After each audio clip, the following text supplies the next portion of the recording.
일반적으로 비뇨기과 하면 남성들이 가는 곳이라는 인식이 있죠. 하지만 비뇨기과 질환 중에서는 여성들이 조심해야 하는 질환도 많이 있습니다.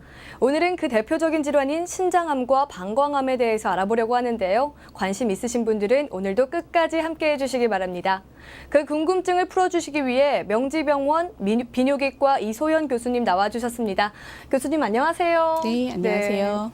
네, 오늘 알아볼 주제가 신장암과 방광암이잖아요. 네. 그중 오늘은 신장암에 대해서 먼저 알아볼 텐데요. 신장암이 무엇인가요? 신장은 여러분들이 다 아시는 바와 같이 신장, 그러니까 그 피를 거르는 기관입니다. 그래서 이 피를 거르는 조직에 생기는 여러 가지 종양이 있을 수가 있겠죠. 그래서 물혹이라든지 양성혹이라든지 악성혹이 있을 수가 있는데 이 악성 종양을 신장암이라고 부르게 됩니다. 네. 그런데 이 신장암이 젊은 사람들보다는 조금 연세가 있으신 분들이 더 잘 걸린다고 이렇게 들었는데 정말 어떤 연관이 있는 건가요? 나이와? 네, 보통 신장암이 호발하는 나이는 60대에서 70대 정도로 알려져 네. 있습니다. 그렇지만은 이제 유전적인 소인도 있을 수가 있기 때문에 가족력이 있어서 유전이 되는 신장암의 경우에는 조금 더 일찍 생기기도 하고 네. 또 신장암 중에서 2%에서 6% 정도는 소아에서 생기는 윌름씨 신장 종양이라는 병도 있기 때문에 모든 신장암이 다 노년기에 생기는 것은 아닙니다. 네. 네, 그래도 특히 60, 70대 어르신들에게 자주 발병한다고 하니까요. 오늘 방송은 어르신분들이 주의 깊게 들으셔야 할 것 같습니다. 자, 그런데 이 신장암은 왜 걸리는 건가요? 그래서 신장암은 아까 제가 말씀드린 것처럼 네. 한 신장암의 2%에서 3% 정도는 유전적인 요인이 있을 수가 있습니다. 네. 그 가족력이 있으신 분들은 미리미리 건강검진을 받으셔서 네. 유전적인 검사를 해보시는 게 좋겠고요. 그 외에도 여러 가지 원인이 있을 수가 있는데 가장 많이 알려진 것이 흡연입니다. 네. 그래서 담배를 피우시는 분들은 담배를 피우지 않는 분들에 비해서 굉장히 위험성이 많이 올라가기도 하고 그다음에 담배를 피우신 기간이라든지 담배를 피우신 양이 얼마나 되느냐에 따라서 위험성이 더 올라갈 수가 있기 때문에 네. 지금이라도 흡연을 하시는 분들이 있으시면 금연을 하시게 되면은 조금 더 도움을 받을 수가 있겠습니다. 네. 또, 흡연은 예, 흡연은 굉장히 안 또 좋은, 있으시죠? 예, 또 네. 많이 있습니다. 그래서 비만이라든지 고혈압도 신장암을 일으키는 원인이 될 수가 있겠는데요. 네. 미국에서는 신장암 환자분들을 다 조사를 해봤을 때 한 40% 정도가 신장암 환자 중에서 40% 정도가 비만이 있는 환자라고 보고된 바가 있고요. 그 다음에 이제 가장 궁금해하시는 식습관이 네. 있겠습니다. 그래서 식습관 중에서도 고기를 많이 드신다든지 특히 고온에 구운 고기라든지 네. 그 고지방 식사, 고단백 식사를 많이 하시는 분들은 채식을 많이 하시는 분들에 비해서 위험성이 조금 더 올라가게 됩니다. 네. 네, 흡연은 만병의 근원인 만큼 꼭 끊어야 하는 거 잊지 마시고요. 고기도 태운 고기는 피하셔야 할 것 같습니다. 자, 그런데 신장암이 무서운 게 초기에는 증상이 거의 없다고 들었어요. 그래서 이제 건강검진이 필수라는 건데 어떤 검사를 통해서 진단이 가능할까요? 네, 예전에 그 건강검진을 잘 안 하던 시절에서는 보통은 이제 배 쪽에 만져지는 종괴가 있다든지 네. 옆구리 통증이 있다든지 소변에서 피가 난다든지 그렇게 눈에 보이는 증상이 있어서만 병원에 오셨었죠. 네. 그런 경우에는 굉장히 많이 진행이 되어 있고 신장암의 크기도 크고 네. 그다음에 전이가 돼 있는 부분도 있어서 예후가 굉장히 좋지 않았었는데요. 네. 요즘에는 건강검진을 많이 하시기 때문에 발견되는 퍼센테이지가 훨씬 높습니다. 주로 이제 건강검진을 하게 되면 그 복부 초음파 검사를 하게 됩니다. 그래서 네. 복부 초음파 검사를 할 때 신장도 같이 보는 경우가 많기 때문에 거기서 의심이 되는 것이 있다 하면은 보통 이제 비뇨기과로 진료를 이제 권유를 받으시고요. 네. 그 다음에 이제 CT 사진을 찍어서 보고 암이 많이 의심이 되면은 이제 뭐 치료적인 것을 넘어가게 되지만 만약에 이게 양성암이랑 악성암을 잘 구별이 안 된다. 그런 경우에는 MRI 촬영을 추가로 하기도 하고 네. 또 MRI 촬영에서도 잘 확인이 안 되는 경우도 있습니다. 네. 잘 확인이 안 되는 경우에는 저희가 이제 우선은 수술을 하고 네. 그다음에 조직 검사를 해가지고 확인을 하는 경우가 있어요. 네. 그래서 만약에 우리가 거의 암이 90% 확실하다 하더라도 수술을 하고 조직 검사를 해보면은 양성암인 경우도 있기 때문에 결국은 확진은 수술 후에 조직 검사를 해서 확인하는 게 좋겠습니다. 네. 자, 신장암으로 진단을 받았으면 빨리 치료를 받아야 할 텐데요. 대부분의 암 질환은 수술요법을 쓰더라고요. 근데 이제 신장암도 암을 절제하는 수술을 해야겠죠? 네, 신장암은 수술이 굉장히 중요한데요. 다른 암은 이미 진행이 많이 된 상태라든지 전이가 있으면 수술을 하지 못하고 항암 치료나 방사선 치료 넘어가는 경우도 있는데 네. 신장암은 어떤 치료보다도 먼저인 게 수술적 치료입니다. 네. 그래서 먼저 원발 병소를 다 제거하는 것이 중요하고요. 주로 수술은 저희가 그림을 조금 이따가 보여드릴 테지만 근치적 신절제술이라고 해서 네. 신장을 다 드러내는 수술을 하게 됩니다. 네. 그래서 제가 그 그림을 좀 준비했는데요. 네, 저기 사진에서 보시면은 네. 위에 있는 게 이렇게 자주색으로 보이는 게 신장이고요. 네. 그 밑에 빨간색으로 보이는 게 신장으로 들어가는 신장 동맥, 네. 파란색이 신장 정맥입니다. 그래서 그 혈관 두 개를 처리를 하고 그다음에 그 위에 이렇게 볼록 튀어나온 살색으로 보이는 것이 네. 소변이 만들어져서 내려오는 요관인데요. 네. 요관을 잘라내고 신장 주위를 박리해서 신장을 모두 드러내게 됩니다. 네. 최근에는 이렇게 초반에 아주 조기에 발견되는 경우가 많기 때문에 네. 이렇게 부분 절제술을 하는 경우도 있습니다. 그래서 종양의 조직의 사이즈라든지 위치에 따라서 네. 이 수술을 여부를 결정하기는 하지만 신장으로 가는 혈관을 우선 묶어놓고 그다음에 신장암을 절제해내고 네. 다시 신장을 봉합하는 이런 부분신 절제술도 많이 시행하게 됩니다. 네. 이렇게 되면은 신장이 하나가 그래도 남아 있으니까 많이 잘라내긴 했지만 많이 남아 있으니까 네. 신장 기능을 조금이라도 오랫동안 보존할 수가 있겠죠. 네, 알겠습니다. 암 질환이 무서운 이유 중 하나가 바로 전이 때문인데요. 신장암은 어떤가요? 전이에 대해서. 신장암도 이미 많이 진행이 된 상태에서는 전이를 많이 합니다. 그래서 신장암 중에 가장 전이를 많이 하는 부분은 폐 전이가 거의 50%에서 60% 정도가 네. 되고요. 나머지 임파선이라든지 신장 바로 위에 있는 부신이라든지 네. 반대쪽 신장이라든지 신장 주변에 있는 간이라든지 여러 뼈라든지 이런 부분으로 전이가 될 수도 있겠고 네. 또 아주 멀리 가는 경우에는 뭐 반대쪽 신장이라든지 네. 아니면 뇌까지도 전이가 될 수가 있습니다. 뇌까지도요. 네, 알겠습니다. 그럼 전이가 된 경우에는 어떤가요? 전이가 되면은 전이가 된 상태라도 아까 말씀드린 것처럼 네. 신장암은 원발 부위 수술이 굉장히 중요하기 때문에 신장 절제술을 시행하시고 그 다음에 나머지 추가로 치료를 해야 되게 됩니다. 네. 그래서 추가 치료는 예전에는 면역 치료라는 것과 최근에 나온 표적 치료라는 게 있는데 네. 면역 치료는 입원을 하셔서 주사를 맞아야 된다는 불편한 점이 있었고요. 네. 요즘에 나온 표적 치료는 먹는 약으로 치료를 하실 수가 있기 때문에 입원이 없이 집에서 약을 드시면서 하실 수 있는 치료라서 네. 최근에는 표적 치료가 조금 더 각광받고 있습니다. 네. 표적 치료라는 것은 이제 우리 신장암이 진행하는 어떠한 한 과정을 막아주는 약물인데요. 이 약물을 복용하게 되면은 이미 전이가 됐다는 거는 생존율이 그렇게 많이 높지는 않지만은 네. 그런 생존 기간이라든지 그다음에 진행이 없이 지속되는 기간이라든지 이런 것들을 한 5, 6개월 정도 연장시킬 수가 있습니다. 네, 알겠습니다.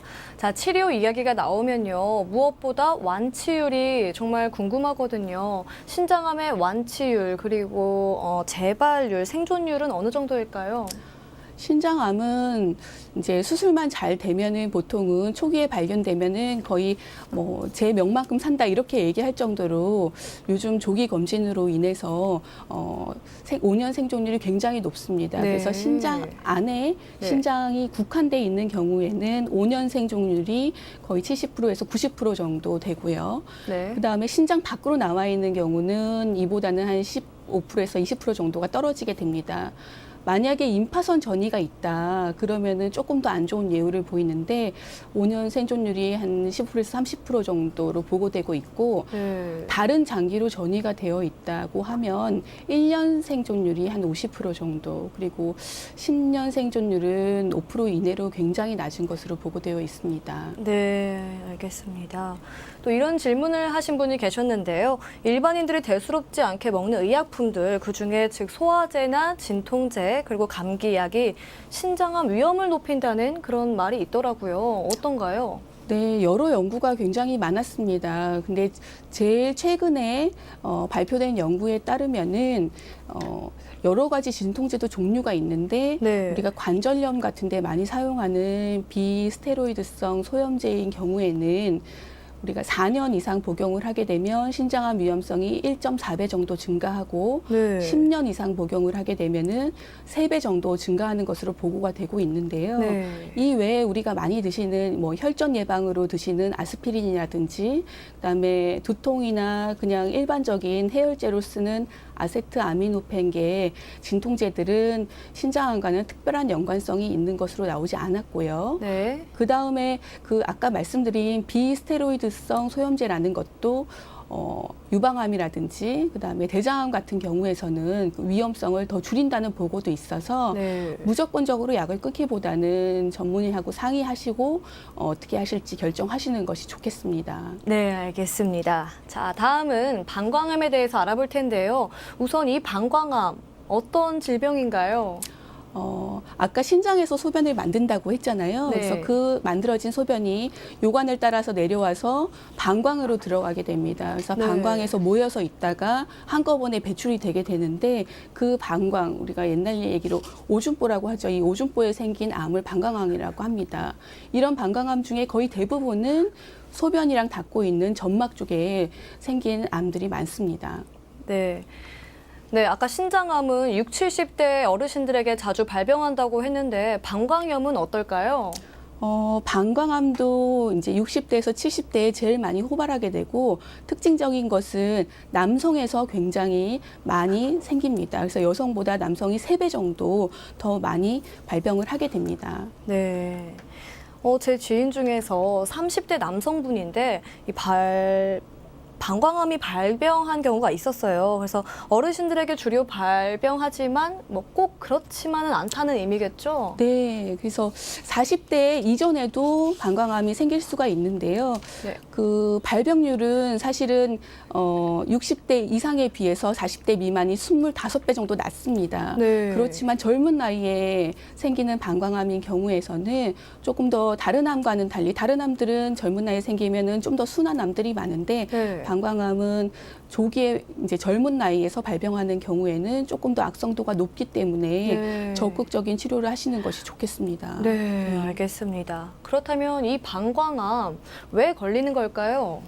네, 아까 제가 남성분한테 더 많이 생긴다고 말씀드렸잖아요. 네. 그래서 남성분들이 확실히 이제 외부 활동도 많이 하시고 담배도 많이 피시고 하는 그런 것들 때문에 생기는 겁니다. 네. 그래서 가장 큰 원인은 흡연이고요. 네. 그 다음으로 이제 외부 환경에 노출되는 것, 특히 예전에는 이제 페인트 공장이라든지 화학 염료 공장, 그다음에 고무 공장 등에서 일하시는 분들이 그런 독성 물질에 노출돼서 생기는 경우가 많았습니다. 흡연은 무엇보다도 제일 중요한 원인인데요. 네. 남성 방광암의 60% 정도의 원인을 차지하고 있고 여성 방광암에서도 30% 정도의 원인을 차지하고 있습니다. 아, 네. 네. 정말. 그 외에도 아까 뭐 제가 신장암에서도 말씀을 드렸겠지만 네. 서구식 식습관, 뭐 고지방식이라든지 고기라든지 특히 돼지고기라든지 매운 음식 같은 것들이 방광암을 악화시키는 요인으로 밝혀져 있고요. 네. 그다음에 다른 원인으로 방사선 치료를 받으신 분들이 있잖아요. 네. 우리가 보통은 자궁경부암이라든지 아니면 전립선암 때문에 방사선 치료를 많이 받게 되는데 네. 이런 거를 받게 되면은 한 15년에서 30년 정도 후에 방광암이 생길 수 있는 위험성이 높아지게 됩니다. 네, 알겠습니다. 자, 방광염은 정말 주변에 많은 분들이 앓고 계시기도 하는데 방광암은 또 흔하진 않은 것 같아요. 이게 네. 방광염이 혹시 방광암으로 발전할 수는 있을지 또 방광염에 걸리는 빈도가 영향을 끼칠지 궁금해요. 그래서 염증도 여러 가지 원인이 있는데 이집트에 많이 사는 그런 기생충의 경우에는 기생충 감염 후에 네. 방광암이 생기는 경우가 굉장히 높고요. 네, 이런 기생충은 국내에는 아직 여행을 갔다 오지 않는 한은 네. 없기 때문에 그거는 약간은 위험성이 떨어진다고 생각할 수가 있겠습니다.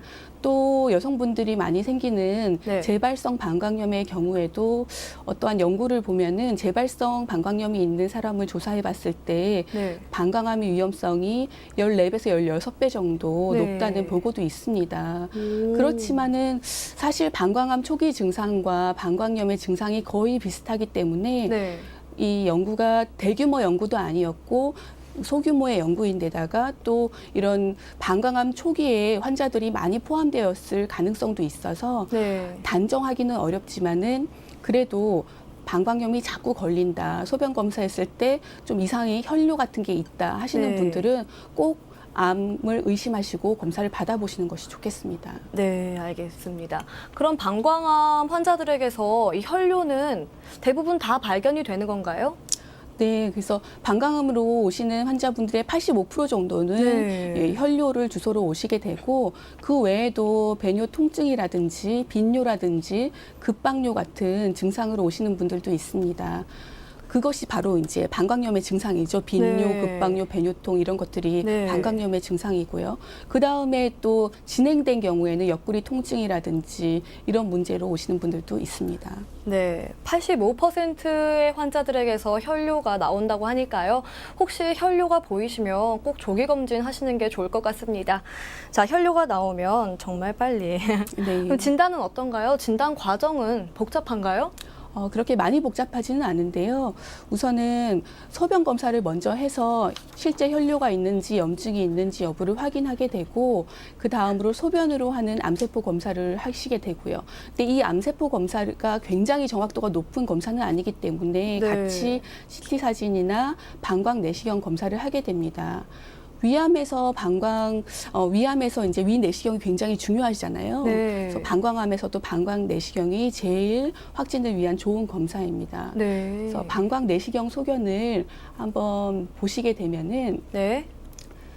방광 안에 이 주변부에 보이는 하얗고 매끈한 네. 조직이 정상 조직이고요. 네. 가운데 산호초처럼 몽글몽글하게 보이는 부분이 네. 방광암 조직입니다. 어. 그리고 혈뇨가 있는 환자분들의 한 10% 정도 남자분들은 네. 전립선암이 있으신 분들도 있기 때문에 전립선암 피검사도 같이 진행을 하게 됩니다. 네, 전립선암까지 함께. 자, 그렇다면 이제 치료에 대해 알아봐야 될 것 같은데요. 방광암의 치료는 어떻게 진행되나요? 먼저 이렇게 아까 좀 전에 방광 내시경 소견을 보셨겠지만 네. 내시경으로 방광암을 절제하는 경요도 방광 종양 절제술을 시행하게 네. 됩니다.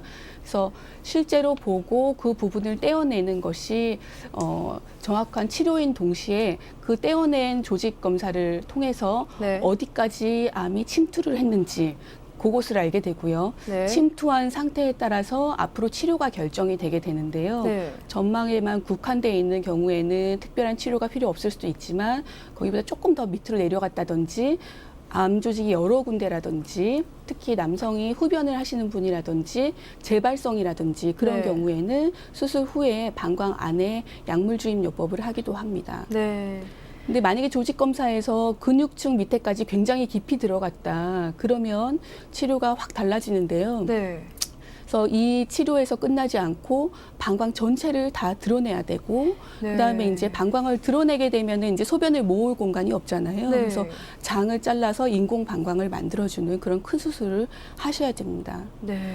그런데 만약에 네. 이렇게 수술을 하고 나서도 임파선 전이가 있고 하시면은 추가적으로 또 항암 치료를 하셔야지 되고요. 근데 이런 수술을 모두 받을 수 없는 몸이 굉장히 전신 상태가 안 좋으신 분들은 네. 드물게 방사선 치료를 받는 분들도 있습니다. 네, 알겠습니다. 자, 흔히 우리가 방광암은 죽는 병이 아니다. 그런데 평생 관리해야 하는 병이라는 그런 말이 있어요. 정말 평생 관리해야 되나요? 네, 아까 말씀드린 것처럼 깊지 않은 경우에는 그 수술적 치료로 끝나거나 아니면 약물 주입 요법으로 치료가 끝나게 되는데 이 방광암이라는 것이 소변을 타고 어디든지 소변이 있는 어디든지 갈 수가 네. 있기 때문에 여기저기 조식에 다 생길 수가 있습니다. 그래서 방광의 다른 곳에 생긴다든지 아니면은 소변이 콩팥에서 내려오는 요관에 생길 수도 있고 네. 콩팥 가까이 있는 소변이 내려오는 길에 생길 수도 있기 때문에 한 3개월에 한 번씩은 방광 내시경을 꼭 해서 재발 여부를 확인해야 되고 6개월이나 1년에 한 번 정도씩은 CT 사진을 찍어서 재발 여부를 확인해야지 됩니다. 네, 알겠습니다. 네, 이 신장암, 특히 평생 관리해야 하는 방광암, 무엇보다 예방하면 좋을 것 같은데요. 어떻게 예방할 수 있을까요? 네, 신장암의 경우에는 뭐 유전적인 부분은 본인이 어떻게 할 수 없는 부분이니까 네. 이제 외부 환경에 이제 노출되는 것을 피해야 되는데 흡연을 피하는 것이 방광암과 신장암 모두에서 가장 중요한 일입니다. 네. 그래서 반드시 금연을 하셔야지 되고요. 그 외에도 서구식 식습관을 피하시는 것이 이러한 두 가지 암들을 예방하는 데 좋은 방법이 되겠습니다. 네, 알겠습니다. 정말 흡연은 백해무익하다는 게 정말 맞는 말인 것 같습니다. 그렇다면 이 비뇨기과 질환 걱정하시는 분들을 위해서 마지막으로 조언 한마디만 부탁드릴게요. 네, 신장암과 방광암은 초기 증상이 명확하지 않기 때문에 조기 검진이 굉장히 중요합니다. 그래서 만약에 신장암에 가족력이 있으신 분들은 40대부터 건강검진을 잘 받으셔야지 되고 신장암에 대한 검사를 꼭 받으시기를 바라고요. 흡연을 하시는 분들은 흡연을 꼭 담배를 끊으시길 바랍니다. 그리고 혹시라도 건강검진에서 소변에 미세하게 현미경정 혈뇨가 나오시는 분들은 그냥 피곤해서 피가 비칠 수 있다 하고 넘어가시는 분들이 굉장히 많습니다. 네. 이런 분들은 꼭 방광암이나 신장암을 의심하셔서 비뇨기과 병원에 가셔가지고 진료를 받아보시는 게 좋겠습니다. 네, 알겠습니다. 이거 정말 마지막 질문인데요. 제가 개인적으로 궁금한 건데 요실금 자주들 걸리시잖아요. 네. 요실금하고도 방광암이랑 관련이 있을까요? 그래서 요실금하고는 직접적으로 관계는 없지만 그 방광암 초기 증상 중에서 아까 빈뇨하고 급박뇨가 있었죠. 네. 그래서 이러한 급박뇨도 화장실에 가다가 급하게 소변이 새는 경우도 있기 때문에 네. 이러한 증상과 방광암 초기 증상이 연관성이 있을 수가 있기 때문에 그것도 한번 검사해 보시는 게 좋겠습니다. 네, 알겠습니다. 오늘도 건강하고 행복한 삶을 위한 좋은 정보 많이 들을 수 있었습니다. 오늘 좋은 말씀 감사드립니다. 감사합니다. 감사합니다. 무엇보다 가장 중요한 것은 조기 검진이라는 사실 절대 잊지 마시고요. 귀찮다 생각하지 마시고 꼭 정기적으로 건강검진 받아보시기 바랍니다. 그럼 오늘 시청자 퀴즈 정답은 무엇이었을까요? 2번 방광암이었죠. 당첨자는 지금 아래로 나가고 있습니다. 축하드립니다. 내일은 CNM의 대표 프로그램들을 소개해드린 제작 스토리 시간 마련되어 있습니다. 야심차게 제작한 다큐멘터리 프로그램 제작 이야기 들어볼 테니까요. 기대 많이 해주시기 바랍니다. 그럼 저는 내일 다시 알찬 소식 들고 찾아오겠습니다. 시청해주신 여러분 고맙습니다.